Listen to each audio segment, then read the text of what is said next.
My name is Minh, an amateur photographer passionate about exploring wild nature. That day, I decided to go on a solo trekking trip to the Elephant Rock Mountain, a place known as a green paradise with rugged but charming terrain. Accompanying me were not friends or a group of backpackers, but a four-legged friend, a Beagle named Bege. Bege is a special dog. It is not only intelligent, but also has a very strong protective instinct. I have raised it since it was weaned for 4 years now. Although not a professional hunting dog, Bege has an extremely sensitive nose and always follows me everywhere. The trip started early in the morning. As soon as the sun rose, I put on my backpack, brought a tent, water, some dry food, a camera, and a GPS device. Bege ran happily ahead, like a little guide, constantly looking back as if to make sure I was still keeping up. Little did I know that the trip that day would be a life or death ordeal, not only for me, but also for that loyal little dog. Around noon, it suddenly started to rain. The jungle rain was cold and persistent. The phone signal disappeared. The GPS device was also jammed. I was struggling with the paper map when suddenly I heard a loud thunderclap, which made Bege bark loudly. I decided to take a break under a cliff, waiting for the rain to stop. But the rain lasted too long, and when I tried to return to the old road, everything looked completely different. The forest was dense, the rocks were slippery, and there were no familiar signs. I began to feel uneasy. I was lost.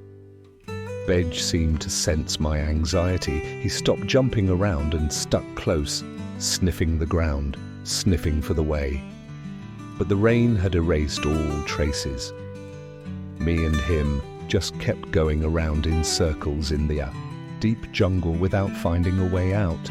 In the evening, I began to feel hungry and tired.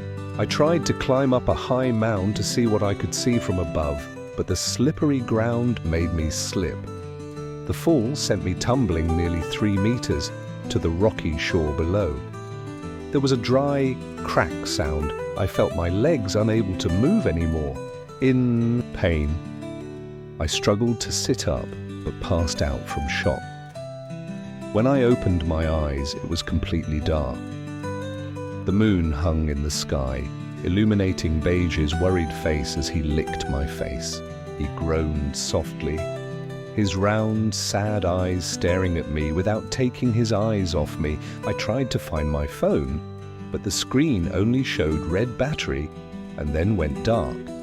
I knew I needed help, but there was no way to contact him, and I couldn't go on with my painful leg.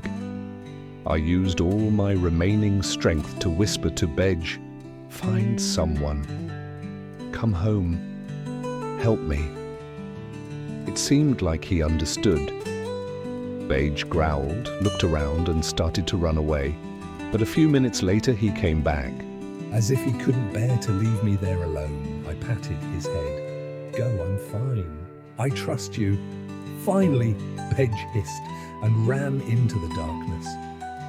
I lay there in the freezing cold, my eyes on the place where he had disappeared, hoping for only one thing: he would find someone. Even though the road outside was dozens of kilometers away, even though the night was pitch black, I still believed in the little dog's instincts and loyal heart. Bege ran like he had never run before in his life. Every step was a battle with thorns, sharp rocks and rough terrain. Sometimes he had to swim across a freezing stream. Sometimes he got lost in the bushes and scratched his legs. But he didn't stop. The smell of blood on his body was getting stronger. The wound on his front leg had been bleeding since he tried to squeeze through the thorns. He sniffed along the path we had walked that morning. Its memory worked furiously. Where the smell of mosquito repellent, the smell of biscuits, where its owner had stopped to take pictures. It followed those memories like an invisible trail. Near midnight, it reached the trail leading into the forest, where there was a small ranger's post. but it had no strength left to bark loudly. It only whimpered weakly. Luckily, a night ranger heard the small whimper in the silence of the night.